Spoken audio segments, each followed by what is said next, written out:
आप देख रहे हैं रूट नंबर 13 नितिन के साथ। चैनल को फटाफट सब्सक्राइब कर लीजिए क्योंकि हम आपके लिए लाते हैं बिल्कुल नई और अनसुनी कहानियाँ। मेरा नाम शांतनु तिवारी है।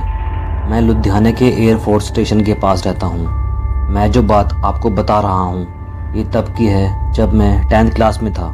हम लोग जिस घर में रहते थे वो फर्स्ट फ्लोर पे था और सर्दियों में सब लोग धूप में बैठने के लिए छत पर चले जाते तो मुझे ही सामान लेने के लिए भेजते थे।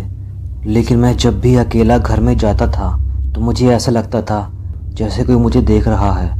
मैं हमेशा सामान लेके बहुत तेज़ी से भाग के ऊपर जाता था। रात में जब हम लोग घर पे सोते थे तो मेरी बहन को छत से किसी की बात करने की आवाज़ें आती थी, लेकिन वो जैसे ही कुछ बोलती तो वो आवाज़ें बंद हो जाती थी। फिर कुछ टाइम बाद मेरी बड़ी दीदी की शादी होने वाली थी तो हमने अपना घर बदल लिया। नए घर में जाने के बाद मेरी बड़ी बहन की शादी अच्छे से हो गई। वहाँ जाने के बाद सब कुछ अच्छा चल रहा था, लेकिन कुछ समय बाद मुझे धीरे धीरे उस नए घर में भी डर लगने लगा था। वो हमारा किराए का घर था। एक बार जब हमारे पड़ोसी अपने घर पे नहीं थे तो मैं छत पे जाके ऊपर चांद की पिक ले रहा था, लेकिन तभी मुझे ऐसा लगा जैसे कोई मेरे पीछे खड़ा है और मैं तुरंत भाग के नीचे आ गया। नीचे आने के बाद मेरी दीदी जो शादी के बाद मेरे भांजे को लेकर घर आई हुई थी, उसने मुझे बताया कि उसको कोई आदमी घर के अंदर जाता हुआ दिखाई दिया है, लेकिन घर में हमारे अलावा कोई भी नहीं था। लेकिन फिर कुछ दिनों बाद मुझे अक्सर रात में एक औरत दिखाई देने लगी। कभी वो मेरे तो कभी मेरे भांजे के सिरहाने बैठ के दिखती थी। धीरे धीरे ऐसे ही टाइम बीतता गया। फिर कुछ दिनों बाद मेरे दीदी को दूसरा बेबी हुआ। हम सब टीवी वाले रूम में बैठे थे। मेरा भांजा 3-4 साल का था। वो अकेले कमरे में था कि तभी वो बहुत ज़ोर से चिल्लाया और भाग के मेरे रूम के बेड के कोने में जाके बैठ गया और ज़ोर ज़ोर से रोने लगा। हम सब जल्दी से उसके पास गए तो देखा कि वो डर के मारे कांप रहा था। उसने बताया कोई आंटी उसको अपने पास बुला रही थी। हमने मुश्किल से उसको चुप करवाया। एक रात हमारे यहाँ तेज़ तूफान आ रहा था। मैं लेटा हुआ था कि पता नहीं मुझे क्या हुआ, मेरी आँख ही नहीं खुल रही थी। मैंने किसी तरह अपनी आँख खोल के देखा तो वो औरत मेरे पास बैठी थी। मैं चुपचाप लेटा रहा। फिर कुछ दिनों बाद एक रात फिर से जब तूफान आ रहा था तो हमारे घर के पास पोस्ट ऑफिस पड़ता है। हम सब ने देखा कि उस पोस्ट ऑफिस की छत पर एक बहुत ही गंदी सी औरत अपने घुटनों और हाथों के बल चल रही थी। वो देखने के बाद हम सब बहुत डर गए थे और जल्दी से अपने घर के अंदर आ गए। अभी भी कई बार जब मैं रात सो रहा होता हूँ कोई मुझे उंगली मार के उठा देता है। यह एक सच्ची कहानी है जो हमें एक ट्रक ड्राइवर के द्वारा भेजी गई है। हरीश नाम का एक आदमी ट्रक ड्राइवर का काम करता था। वह एक ट्रांसपोर्ट कंपनी में सामान डिलीवरी करने का काम पूरे इंडिया में किया करता था। एक दिन वह सामान की डिलीवरी लेकर महाराष्ट्र में जा रहा था। वैसे तो हमेशा हरीश के साथ कोई ना कोई हेल्पर डिलीवरी के समय रहता था, लेकिन उस दिन उसका हेल्पर बहुत बीमार था, इसलिए वह बिना हेल्पर के ही डिलीवरी करने जा रहा था।